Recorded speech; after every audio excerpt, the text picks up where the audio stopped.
मस्त एकदम। Are classes coaching centre में आप सभी का स्वागत है। और आज हम बात कर रहे हैं कक्षा 10 के अध्याय 2 की, जिसमें हमारा रिवीजन सीरीज में फास्ट हम तैयारी करा रहे हैं। लगभग 1 से 2 वीडियो बनती है और हम चैप्टर का एंड कर देते हैं। तो अभी आप देखें, इसमें अध्याय 2 में अम्ल, क्षारक एवं लवण को हम पढ़ने जा रहे हैं, राइट। तो सबसे पहले इसका इंट्रोडक्शन लेते हैं। इस पार्ट में हम सीखना क्या चाहते हैं, फिर इसकी रिएक्शन देखेंगे। इसमें देखो, अम्ल और क्षारक और लवण से हमारी पहचान हो जाए, फिर इसकी हम रासायनिक अभिक्रियाओं को देखेंगे, फिर हम इसके फिजिकल प्रॉपर्टी यानी भौतिक गुणों को देखेंगे। और ये चैप्टर का जो कम से कम 80% हिस्सा है वो खत्म हो जाएगा, राइट। चलो, तो यहाँ से हम चलते हैं। तो पहले अम्ल क्या है। अम्ल का अगर बेसिक्स में समझाऊं तो ऐसा कोई भी पदार्थ जिसे हम जल में घोलने पर वो H+ आयन को रिलीज करता है, छोड़ता है, तो उसे हम कहते हैं एसिड। और वो जितना जल्दी आयन को छोड़ेगा तो उतना ही वो क्या होगा, स्ट्रॉन्ग एसिड। और जितना वो स्लो आयन को छोड़ेगा उतना ही वो क्या होगा, वीक एसिड, राइट।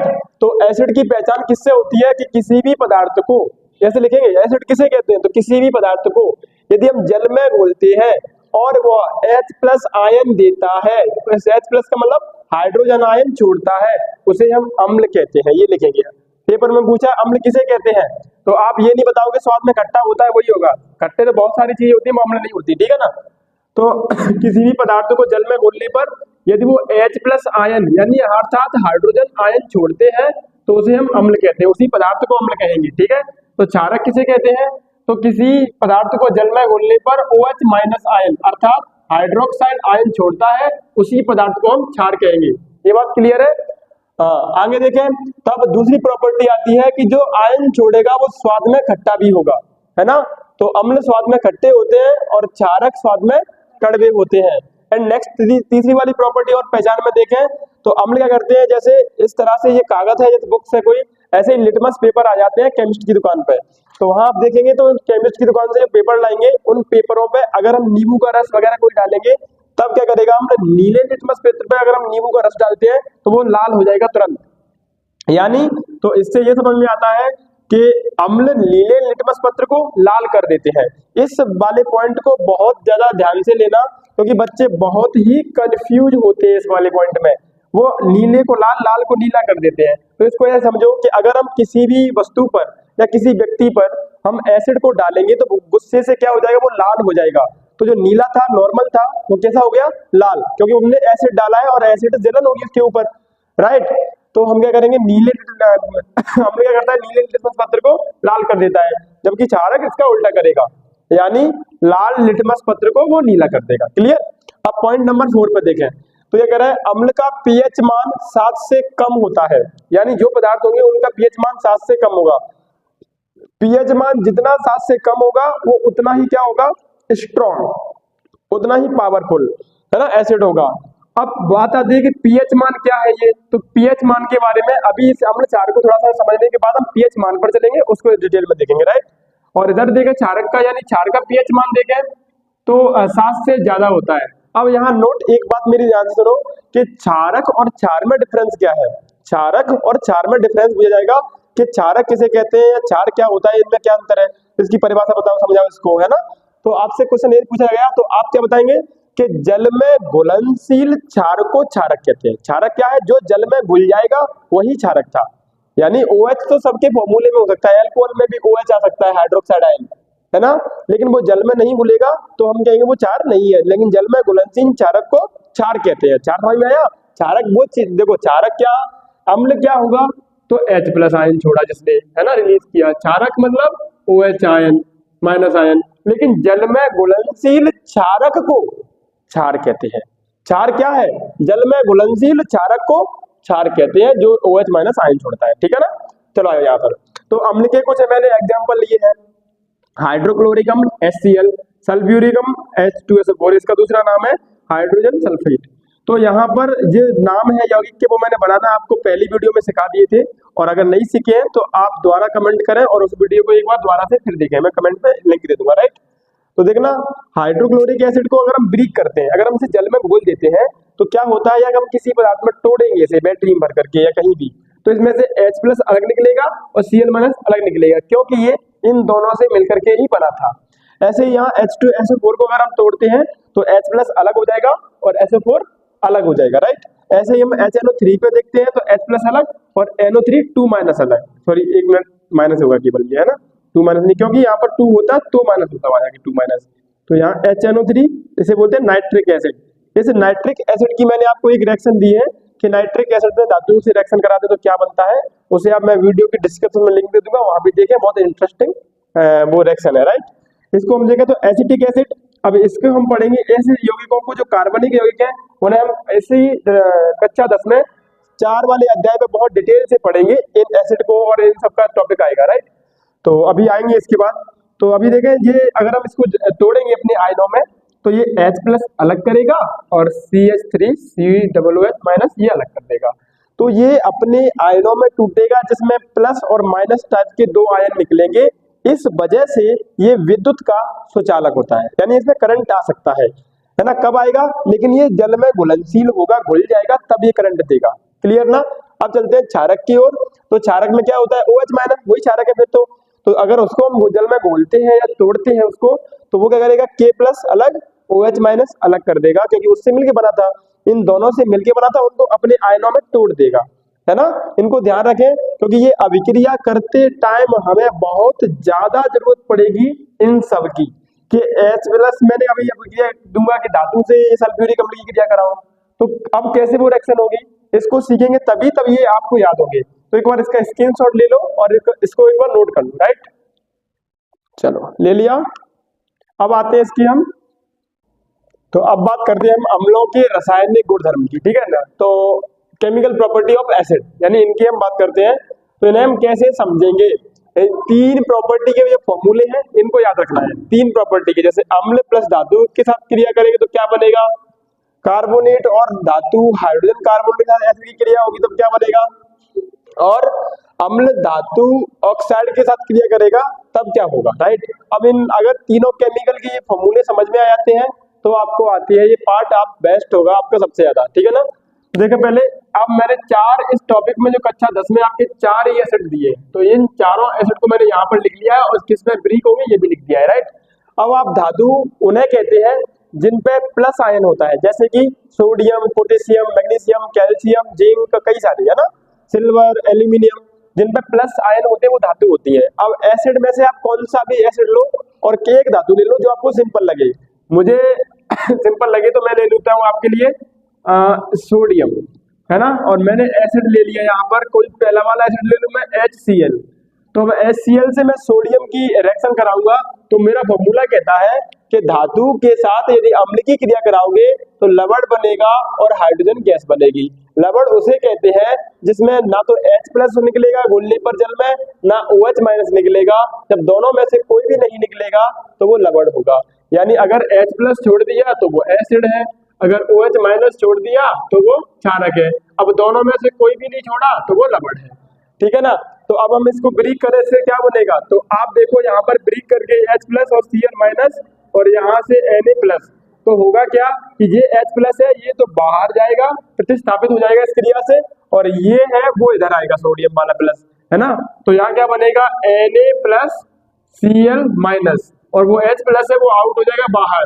लेकिन H प्लस अकेला कभी भी बाहर नहीं जाता है, तो क्या होगा, H प्लस की जगह पे कौन आएगा, यहाँ पर बैलेंस के लिए 2, है ना।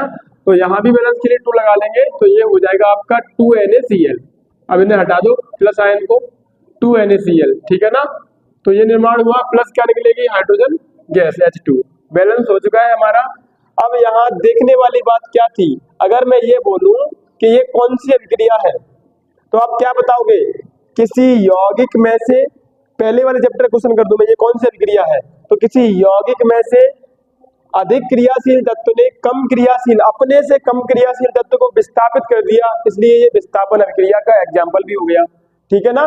तो ऐसे ही मान लो धातु यही है और एसिड मैंने दूसरा ले लिया, कौन सा ले लिया, H2SO4, और धातु मैंने यही ले ली, सोडियम डाल दी इसमें, तब क्या होगा, है ना। तो ये प्लस आयन होता है, इसके पास माइनस आयन होता है, ये आपको पता है। तो ये वाला प्लस आयन इसके पास और ये वाला आउट हो जाएगा, बाहर निकल जाएगा, राइट।